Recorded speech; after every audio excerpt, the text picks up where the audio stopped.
Apakah soal pemberitaan atau soal penyebaran di Facebook? Soal pemberitaan.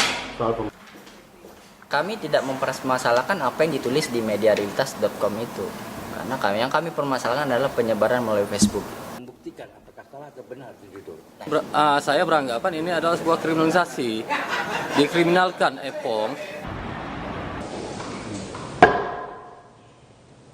Sebelum melanjutkan, jangan lupa menekan tombol subscribe untuk mengetahui video terbaru dari channel ini. Kamu punya waktu 5 detik untuk menekan tombol subscribe.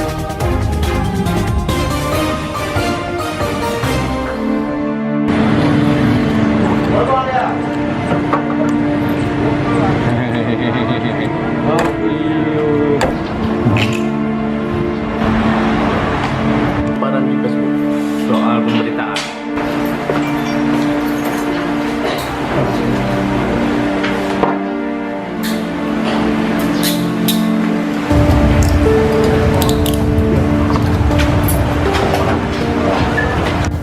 Permasalahan hukum dalam perkara ini, terdakwa diduga melanggar pasal 27 ayat 3 junto pasal 45 ayat 3 Undang-Undang Nomor 19 Tahun 2018 tentang informasi dan transaksi elektronik.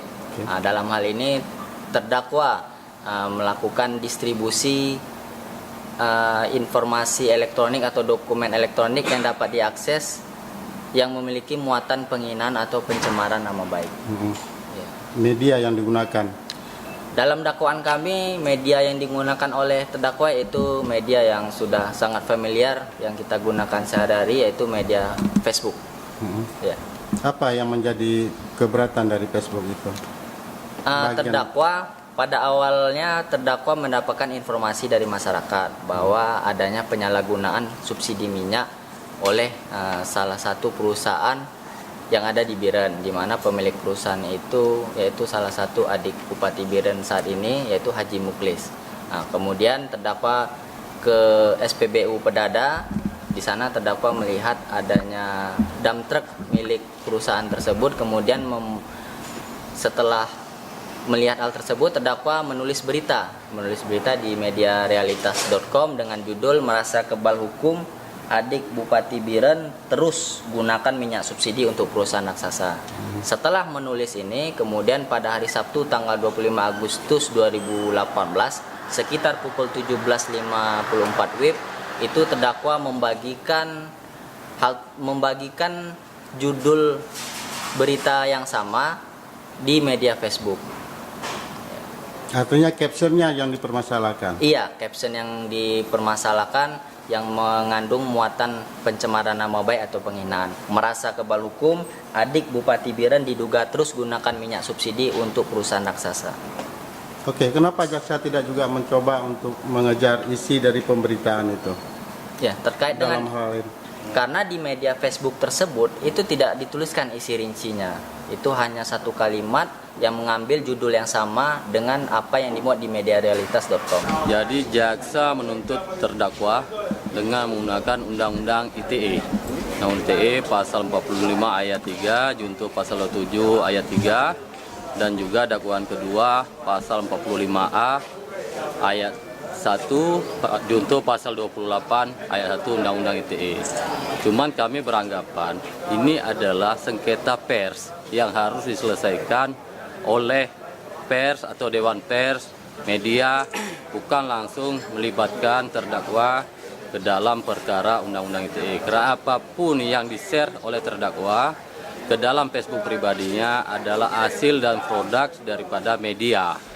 Sehingga ketika menjerat terdakwa ke dalam perkara ini, yaitu perkara Undang-Undang ITE, juga harus menjerat medianya. Bukan serta-merta terdakwanya saja dijerat ke dalam Undang-Undang ITE. Karena dia men-share berita, produk daripada media, dengan judul yang dia buat di Facebooknya juga, judul daripada pemberitaan tersebut. Tidak ada dikurang dan tidak ada dilebih. Nah, sehingga apa yang didakwakan jaksa, kami beranggapan ini adalah dakwaan yang kabur, tidak cermat dan tidak jelas. Dakwaan pertama dan dakwaan kedua itu dibuat secara berulang-ulang. Intinya tidak ada perbedaan, cuman yang membedakan pasalnya saja.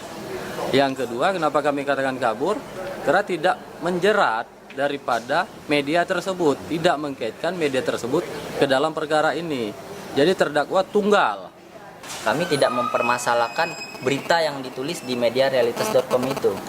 Permasalahan hukum muncul ketika terdakwa membagikan media itu dan menuliskan kata-kata atau caption yang berjudul merasa kebal hukum adik Bupati Biren diduga terus gunakan minyak subsidi untuk perusahaan raksasa.